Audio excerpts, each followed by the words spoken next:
palaisipan kung bakit marami sa mga batang ipinapanganak sa sitio Tiwod, Lubwagan, Kalinga, kambal. Ano raw ba ang meron sa kanilang bukal na tinawag tuloy nilang fertility spring? Hindi po kayo naduduling o namamalikmata. Ang inyong mga nakikita, puro mga kambal. Dahil dito sa bayan ng Lubwagan, sa Kalinga, ang bawat barangay merong hindi bababa sa 10 pares ng kambal. Ako si Fernandez. Ako si Fernando at may kakambal ako. Ako si Sherry. Ako po si Shera at may kakambal ako.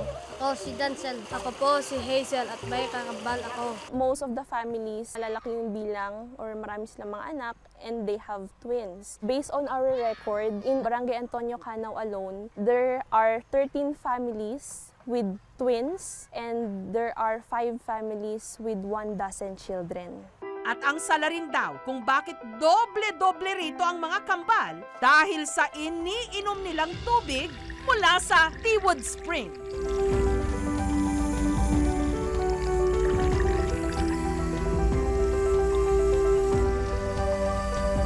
Pero pwede nga bang magkaroon ng mga kambal sa pamamagitan lang ng pag-inom sa bukal? In the early 1900s, there was a total different picture of the Tiwod Spring. As time passed by, marami ng mga improvements. The Tiwod Spring served as a communal bathing and washing area for the locals. Tuwing umaga, kumpol ang mga kumukuha ng tubig sa fertility spring. May 6 na tubo kung saan dumadaloy ang tubig mula sa bundok. Ang tubig na lumalabas sa 5 tubo, ginagamit sa paglalaba, paliligo at panghugas ng mga pinggan. Habang ang tubo na nasa pinakaibaba ang pinagkukunan ng inumin na pinaniniwalaan ritong mahiwaga. Itong Tiwod, fertility spring, dinadayo po ng mga gustong magpabuntis. Nagbubuntis ng twins. 12 kami kasi yung mga parents ko dito nag-iigib, dito naghuhugas, dito nagdalaba. Kwento ng mga matatanda, ang Tiwod Spring, binabantayan daw ng Diyos na si Kabunyan. Ang mag-asawang Marshall at Imelda, kahit meron ng 2 noong anak, gusto pa rin daw magkakambal. Kaya araw-araw silang nagpapabalik-balik sa bukal. Wala kaming lahi na kambal. Gusto ko magpa-anak kasi 33 years old na ako nag-asawa. Kaya dito ako nag-iigib.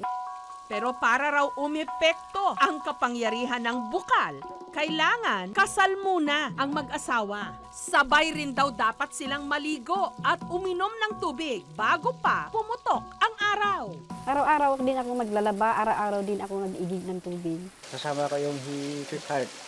Kasi dito.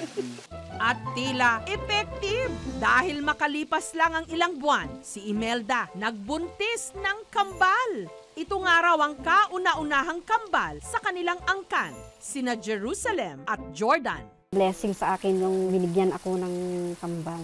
Masaya kami na magkaroon kami ng mga kambal na anak. Parang may kapatid sila yung 2 anak kong panganay. Mabait at masipag, mama ko.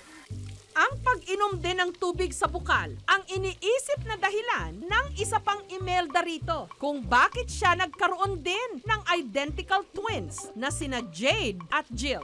Mga 30 years old, ipanganak ko yung kambal. 3 buwan, umiinom ako dito. Naliligo kami sa mister ko. Hindi ko akalain, napapasalamat ako sa Panginoon. Pero namatay sa TB ang kanyang mister. Kaya doble-doble ngayon ang pagkayod ni Imelda para sa 6 niyang mga anak. Mahirap yung pinanganak ko yung kambal. Mahirapan ako, ma'am, kasi walang ama, wala akong trabaho. Masipag siya, mapagmahal na ina. Si Bessie, namatay ang kanyang panganay. Butas ng anus na ipanganak, dinala namin sa mga hospital. Wala na kasi after 24 hours daw, dapat maoperahan. Up namin doon sa Cagayan Valley, pero sabi ng doktor, out of 1 million, isa lang mabuhay sa ganung sitwasyon. Matapos nun, tubig na rin sa bukal ang ininom nila ng kanyang misis. At matapos lang daw ang 1 taon, isinilang ng kanyang misis ang kanilang kambal na sina Jin Shan at Jin Shen. Masyadong minamahal namin sila kasi pag bumili kami ng gamit nila, parehas ang bibilihin. Binigay ng Diyos ang kambal namin para mapalitan yung panganay. Kung saan po kami pumunta, nandun din siya. Pare-pareho po yung mga damit na kinukuha nila mama at papa para fair. Pero kung si Bessie ang tatanungin, walang himala. May lahi kaming kambal, both father side and mother side. Talagang nasa genes namin. Pero teka, meron nga bang kakaiba sa tubig sa Tiwood Spring? Ipinasuri namin ang tubig mula sa bukal sa Department of Science and Technology. Take now the water sample. Regarding po dun sa chemical components ng tubig, wala naman po kaming nakitang iba except po dun sa pH niya. Slightly basic po siya. Wala po siyang connection sa fertility or pagbubuntis. Pwede lang siguro kung kunyari meron component na chemical na pwedeng ma-stimulate yung pangigitlog ng isang babae. Base po dito sa analysis ng tubig, mukhang walang chance o pagkakataon na pwedeng ito ang maging dahilan ng pagbubuntis ng twins or kambal. Ang pagkakaroon ng mga kambal sa sitio Tiwood, posibleng nasa genes o lahi raw talaga ng mga taga-roon. Pwedeng genetic, no? Kadalasan yung babae na pinanganak na siya mismo may twin, may mataas ang potential din niya na magkaroon din ng twin. Napapansin din, base sa pag-aaral, na ang nagtutwins din pag medyo tumatanda, mga more than 40 years old, habang tumatanda, tumataas ang chances na mag-twins.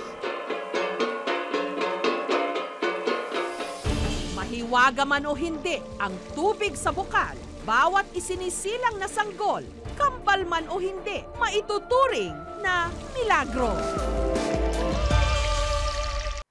Thank you for watching, mga kapuso. Kung nagustuhan niyo po ang videong ito, subscribe na sa GMA Public Affairs YouTube channel. And don't forget to hit the bell button for our latest updates.